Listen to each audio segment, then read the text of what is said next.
team in our Gainesville area office at 352-505-0838. I'm Kat Kamak, and it is my honor to serve you. This ad was paid for with official funds authorized by the House of Representatives. It's Monday.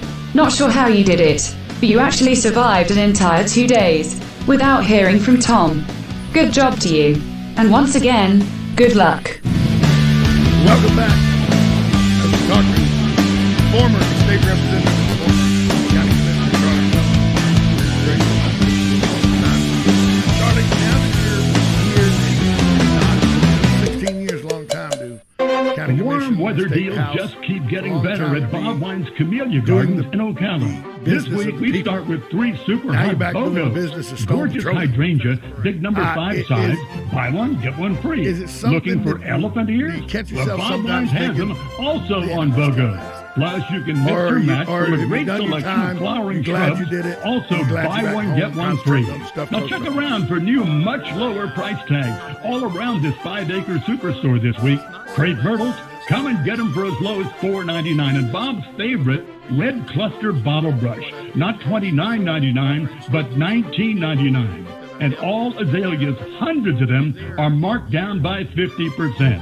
Come check us out at Bob Wine's Camellia Gardens and Nursery on Southeast 38th Street in Ocala. They're open daily from 9 to 4, Saturdays until 3, in the same blooming place for going on 70 years.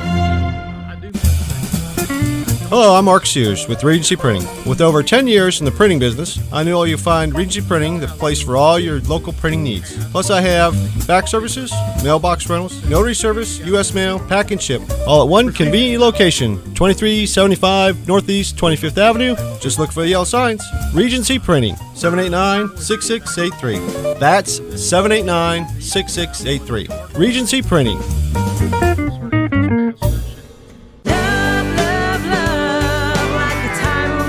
Howdy folks, RL here for Dairy Queen again to tell you about what's hot and what's not. Dairy Queen has some of the best char-grilled chicken breasts on earth, as well as their chicken breast salad. And the burgers are exceptional, cooked on a real grill for the best flavor and less fat. And for dessert, blizzards are unequaled. Personally, banana split is my all-time favorite. Dairy Queen Silver Springs, where we always treat you like kings and queens. You don't have to check with your chief When of staff. asked, to see one what out you're of doing one today. morning host on WOCA, that's me, says Formaggio's Pizza and Italian Restaurant is the best pizza and Italian in Ocala. Formaggio's is located at 1053 Northeast 14th Street. They're open for lunch and dinner Monday through Friday with lunch specials that change daily. They also are open for dinner on Saturdays. Dine in or carry out. Call 352-509-3661 so you can experience the deliciousness of Formaggio's Pizza and Italian Restaurant. Rather easily. Now I'm hungry. And took your WOCA. You could tell us that you said to Joe as he was taking the office. Yes, as you know, House District 22 is a very conservative Republican Yes, it is. district. It's heavily weighed on the Republican side, so I knew he had more than a golden opportunity to win the district seat. My words of wisdom to him is just be who you are. Let people know what you stand for. Everybody's not going to agree with you, but at least if they know where you stand and your principles and your values in life, then you can get their vote. They may disagree with you on a particular issue, but overall they're going to support you based on your fundamental values of life and your principles that you stand by. And Joe did a good job of that. He relayed that message to it. My number one talk with him in the very beginning, before he actually ever decided to run, was that you got to think about what you're getting yourself into, And your wife, and your family. and your family. And do you really truly want to do this? I was very blessed in my political career because I had raised my family, and I was 50 years old before I got involved too heavily in politics. So. But Joe is a very young man. I think he's in his early 30s right today, of wife and 3 or 4 kids now. All of them young. Very young. And that's tough on a young individual. I had some friends in Tallahassee that was newly elected that didn't survive more than 1 term or 2 terms because it did disrupt their family life so much. So that was my comment to Joe. Make sure you understand what it has potential of doing to your family, and are you willing to give it all you can and not interrupt your family life. As a leader at one point, now you're retired, but as a leader of one of the leaders of the Republican movement, the conservative movement in Marion County, and you were you when you get to the point you were, people that are in charge look to you, say, hey, how do we proceed here and everything. How do you see now in retirement, how do you see the Republican Party in Marion County? Is it in good shape? Is it in a crossroads? I mean, because I think sometimes it's an up and down thing. It is. It's like most things in life. Things change from one day to the other. I personally don't believe the Marion County Republican Party is as strong as it has been in the past. I don't either. I don't think it's as weak as it has been years ago either. So it's somewhere in the middle. The concern that I have is that if we're not careful, we're going to end up with not high quality candidates running for the Republican nomination. And that does bother me, because the weaker that our party gets, the less likelihood somebody's going to put their name on the line, because they're going to think, well, the likelihood of me winning is going to be very slim, or I'm not going to be able to get the support group that I need to run a good campaign. The thing that will disrupt a party, whether that's Republicans, Democrats, whatever party, the most is when the party starts fielding their own candidates and running a newcomer against a current incumbent. And that has happened to our party here locally a number of times over the last few years.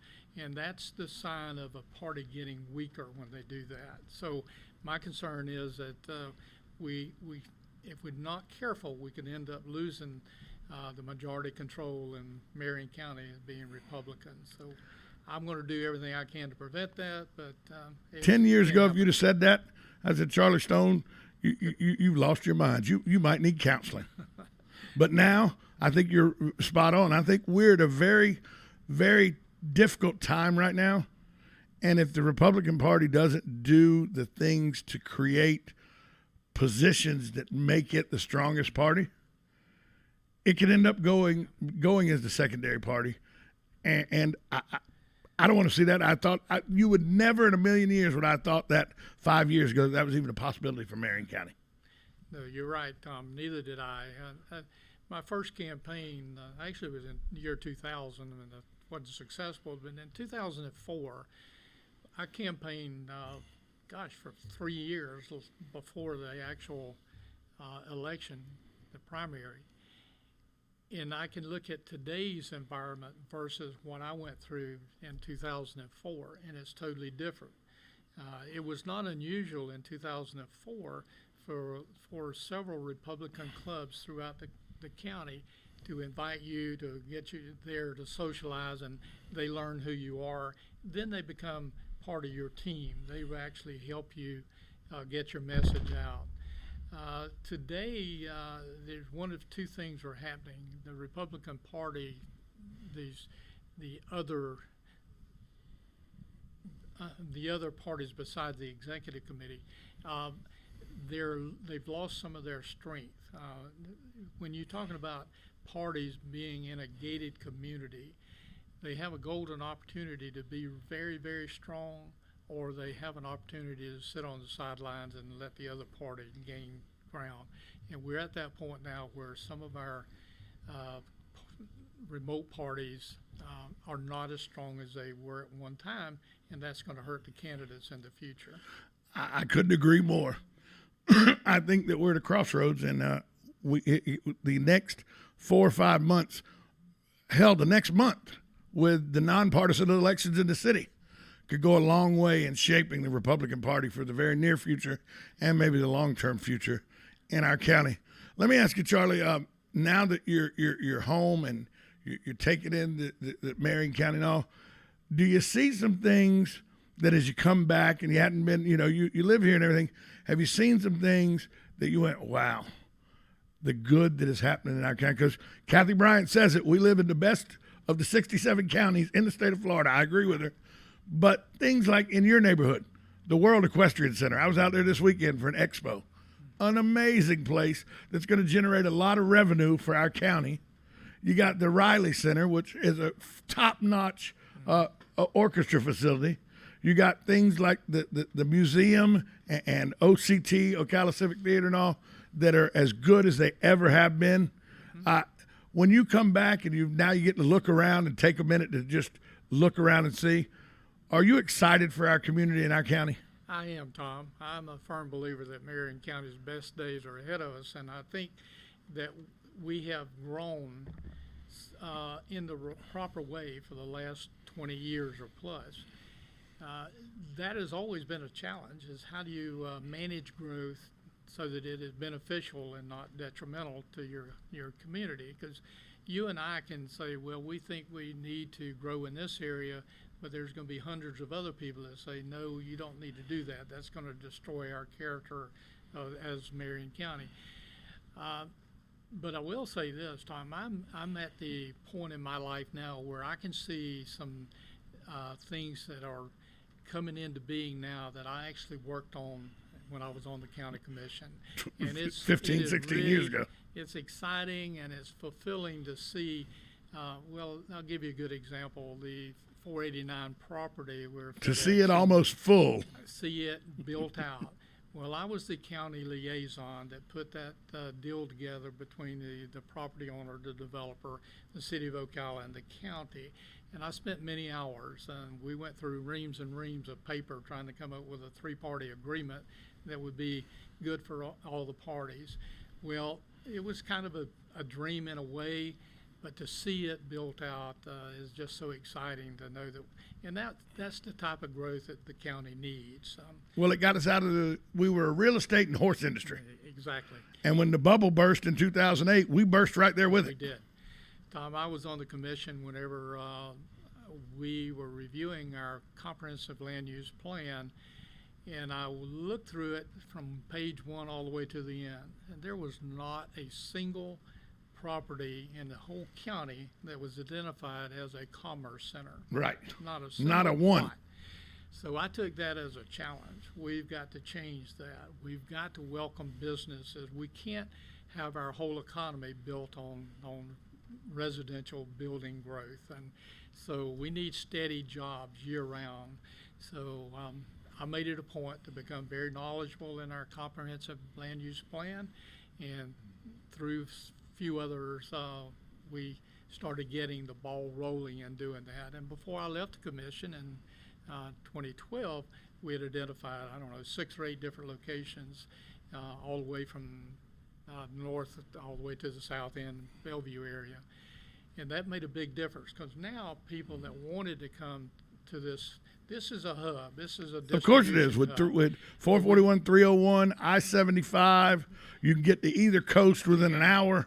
It was a distribution hub, but it was untapped, and people wanted to be here. But we just didn't have the cards laying out the way. So once we identified all of that, put in the land use requirements of what we, it just started blossoming from there. And how big a boon? How big a boon was it that the people at the city chamber and the people at the county EDC realized, if we come together and stop competing against each other, we can do this job a lot more effectively. And they created the Ocala Chamber of Economic Partnership.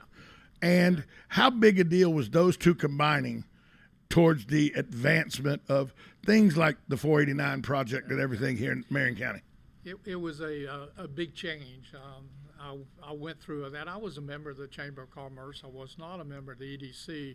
The Economic Development Council primarily was to represent more larger businesses, right, and their interest, and help them with issues that they dealt with on a daily basis. The chamber was looked at as representing the smaller businesses and whatever. When we went through that process, and I sat in on many meetings of how do you merge together without losing the identity of either one of those groups, and there was some concern. Rightly so. The chamber people thought we would get consumed by the EDC, and the EDC people thought, well, we're going to have too many small guys out here that's going to slow us down and blah, blah, blah. So we went went through a lot of what ifs if we do this and that.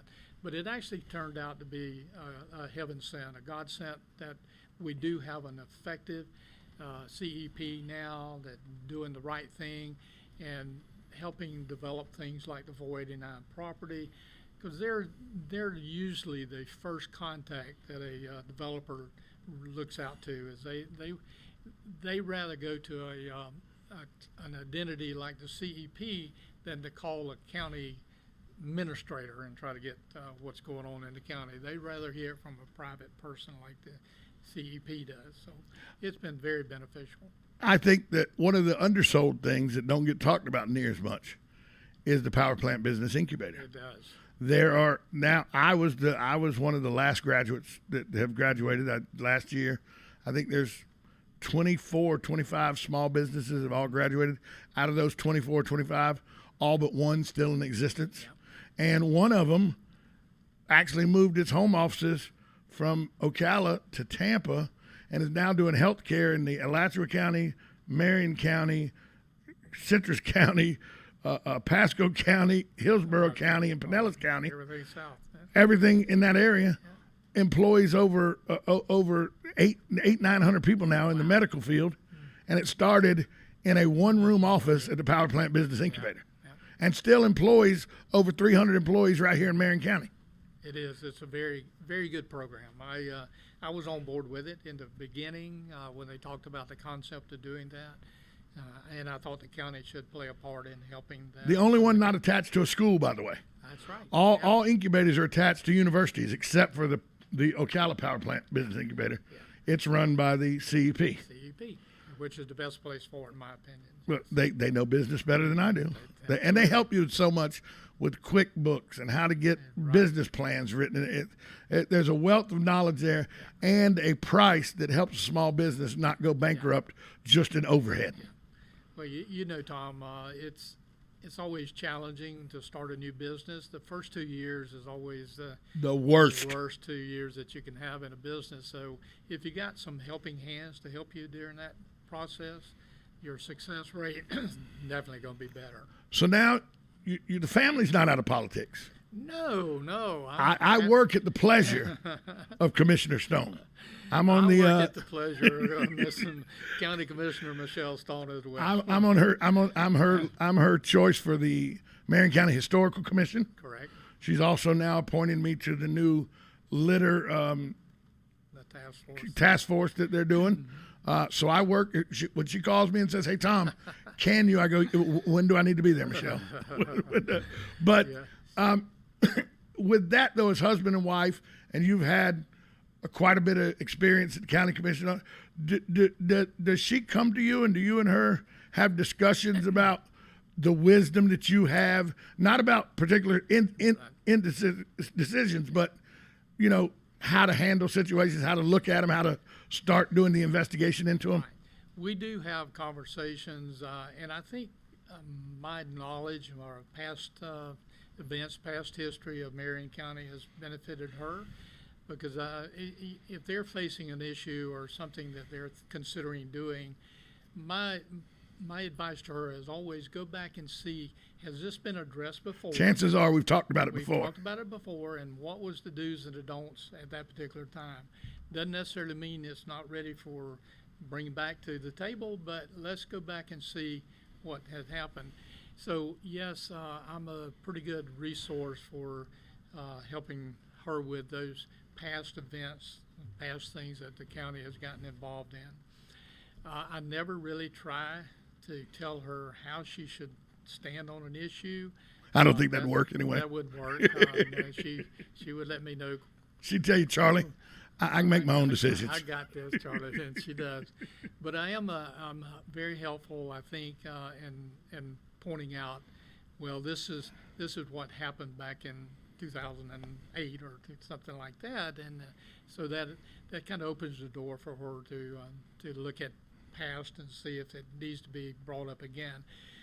I always tell newly elected officials, in particular county commissioners, the biggest mistake a new county commissioner can make is right out of the gate start to try to change things. I said, sit back, relax, Get your sea legs. learn a little bit, because probably what you want to change has already been talked about and discussed and put to bed Numerous more than one times. time before. Yeah, right. So when you bring something back to the board, in particular if you're serving with a board of members that's been there for some length of time, you're bringing back an issue that they've already put to bed. So when you bring it back, you're going to put them on defense automatically. I mean, if you even though your idea sounds good to you and your 6 best friends, if you bring it back to that board and they've already discussed it hours and hours, automatically they're going to be defensive.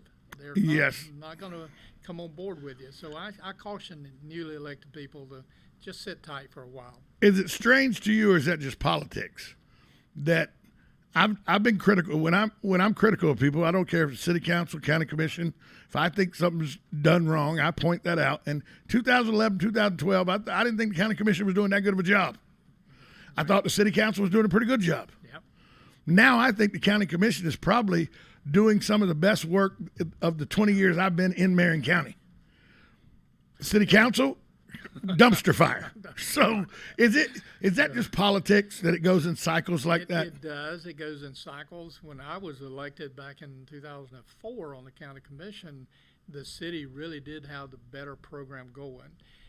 The 8 years that I served on the county commission, I felt like that we made a lot more progress, and the city was taking a back seat to us. And the way that you can identify that is look at the programs that the county offers today versus what the city used to be totally in charge of. And now the city has even utilizing the county to provide some of the services that they used to provide themselves. So the 8 years that I was on the county, we drastically improved our library system, our parks and recreation system. So we made some major growth during that 8 years. The city, you have to understand, the city is pretty much landlocked though. Yeah. They can't do a lot of things that they would like to do because they are landlocked. So you have to bear in mind that sometimes they could be better if they had more area to work with. And that always creates some problems because the city likes to expand their boundaries, but the people in the unincorporated part don't necessarily want to live in the city. Well, we got some alcoves in the city. We do. That we should annex. Okay. We got too many. The fact that shooting happened at Cloud 9 and Cloud 9 was in the city because it's a mile from the police department. Right. But it's really the county. The county. There's some weird things like that, but you're right. A lot of times people don't want to be part of the city if they live in the county. Real quick, Charlie, before we go, we got about a minute. Is there any chance that you will become a regular member of a trivia team on Tuesday nights now that you're retired? Will you be bringing any of your knowledge to Crazy Cucumber to compete in trivia? Because you got a family member that comes every week. There might be a chance of me showing up occasionally. I'm not going to be a regular like my son is. He loves it. I think he'd rather be there on Tuesday night than anywhere else. He's a good guy. Loves it. He loves to and does a pretty good impression of me. He does. He does a great impression of you. He truly does. But no, I've gotten involved in other things that I want to do. Right now, I'm president of the Fort King Heritage Foundation, and we're doing everything we can to rebuild the fort and bring it back to its original design of this Second Seminole Indian War. So I look forward to that, believe me. I've got my things working. I look forward to more than just the walls being stood up. We're working on it. Charlie, thanks for taking time out. Now, I had you for half an hour and kept you for an hour. Thanks for being so gracious. That's my pleasure. Charlie Stone, retiree Charlie Stone now. So, no longer, he'll take your phone calls, but he'll tell you, contact Joe Harding. This is the number you need to call. Thanks so much for being here, Charlie. That's going to wrap up the show today. Thanks for listening. Tomorrow, Caroline Baldwin, Master Gardener Caroline Baldwin will be here, along with Matt Gibbs from Sunrise Auto. We'll talk to you then. You're listening to Ocala Talks on 1370 AM 96.